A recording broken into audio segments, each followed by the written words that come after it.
안녕하세요. 오늘은 시편 3편입니다.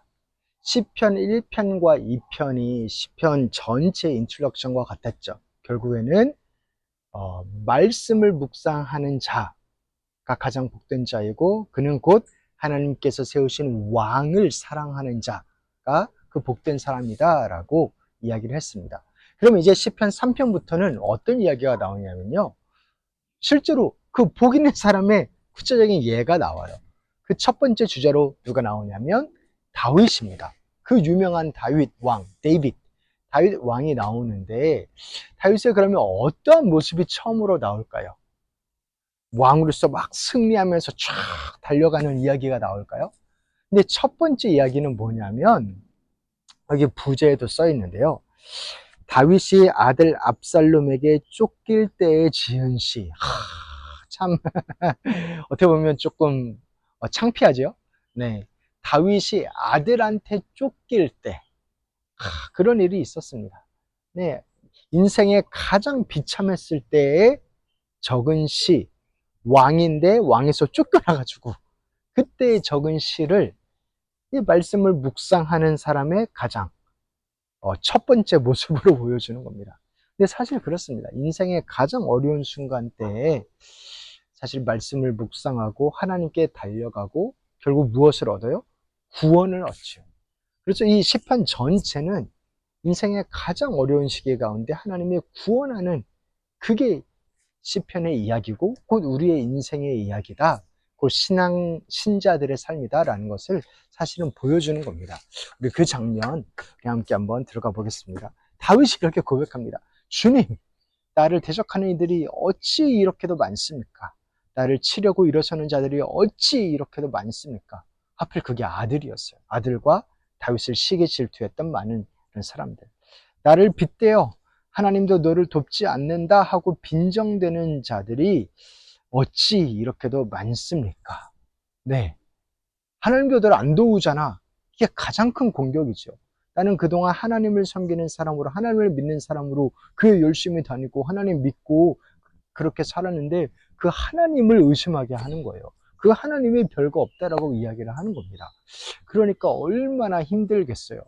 근데 또 지금 다윗은 쫓기는 입장에 있으니까 마땅히 이렇게 반박할 수도 없고, 근데 여기에서 다윗이 자신의 구원으로 어떻게 달려나가는가를 보면 결국 하나님을 향한 믿음의 고백입니다.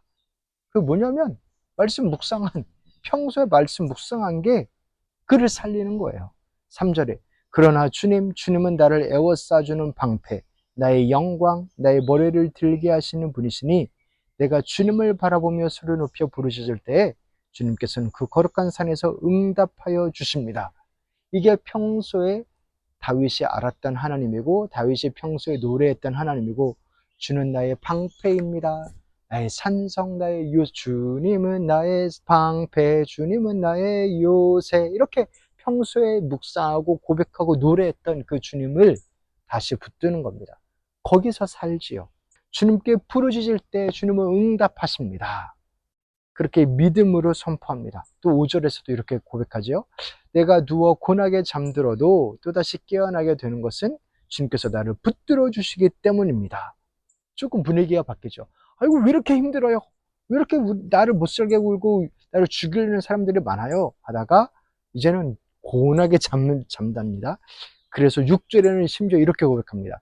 나를 대적하여 사방에 진을 친 자들이 천만대군이라 하여도 나는 두려워하지 않으렵니다.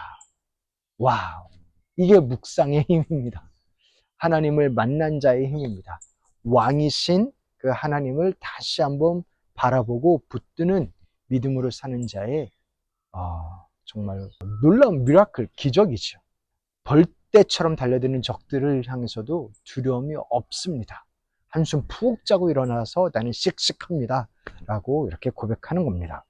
결국 이렇게 말씀을 묵상한 자, 말씀을 가까이 하는 자, 그 왕을 다시 한번 기억하고 왕 앞에 나아가는 자는 7절, 8절 이렇게 고백합니다. 주님 일어나십시오. 나의 하나님 이 몸을 구원해 주십시오. 주님께서 내 모든 원수들의 뺨을 치시고 악인들의 이를 부러뜨리셨습니다.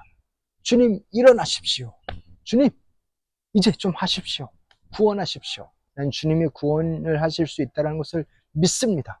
우리의 삶의 여러 가지의 환경 속에서, 기도 제목들 가운데서, 어려움 속에서 정말 하나님이 하십시오. 하나님이 구원하십시오. 하나님이 하셔야 됩니다. 그리고 하나님 하실 수 있습니다. 그렇게 고백하며 나아갑니다. 그리고 마지막 8절의 다윗의 고백은 아주 강렬합니다. 구원은 주님께만 있습니다. 주님의 백성에게 복을 내려 주십시오. 아멘. 결국 복이 뭐예요? 시편 1편에서도 복을 말하고 2편에서도 마지막에 복을 말하고 3편에서도 구체적으로 복을 경험한 자가 복을 말하는데 그 복은 뭐예요? 구원입니다. 사랑하는 성도 여러분, 우리에게 아무런 어려움이 없는 게 복인가? 그것도 복 맞죠. 그것도 복 맞는데요. 성경에 말하는 복, 아주 현실적인 복, 죄가 많고 어려움이 있고 유혹과 시험이 있는 이 땅 가운데서 우리가 진정으로 누리게 되는 아주 엄청난 복은 뭐냐면 시험을 이기는 겁니다. 구원을 받는 겁니다. 그게 복입니다. 할렐루야. 그 복, 구원받는 복, 우리의 영혼이 구원받을 뿐만 아니라 우리의 매일매일의 삶 가운데서도 하나님의 말씀으로 말미암아 그 구원을 누리는 그 복을 하나님께서 허락하여 주시기를, 우리 귀한 성도님 가운데, 우리 귀한 시드 교회 가운데, 우리 귀한 성도님들이 기도하는 그 자리 가운데에 그 구원을 허락하여 주시기를 다시 한번 기도합니다. 이 구원을 우리가 기대할 수 있는 이유가 뭐예요? 예수님께서 십자가에 달려 돌아가셨기 때문에. 예수님의 생애는 결국 이 구원을 위해서 오신 겁니다. 예수님의 이름 자체가 나의 백성을, 자기 백성을 그 죄에서 구원할 자라. 그렇게 우리를 죄에서 구원하시고 또한 삶의 어려운 문제들 가운데서 구원하시고 시험들 가운데서 구원하시고 새롭게 하실 그 하나님을 더욱더 누리시기를 다시 한번 주님 이름으로 축원합니다.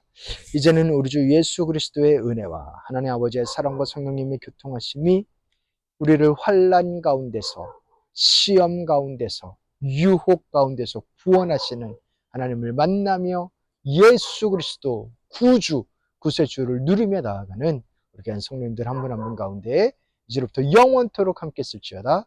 아멘.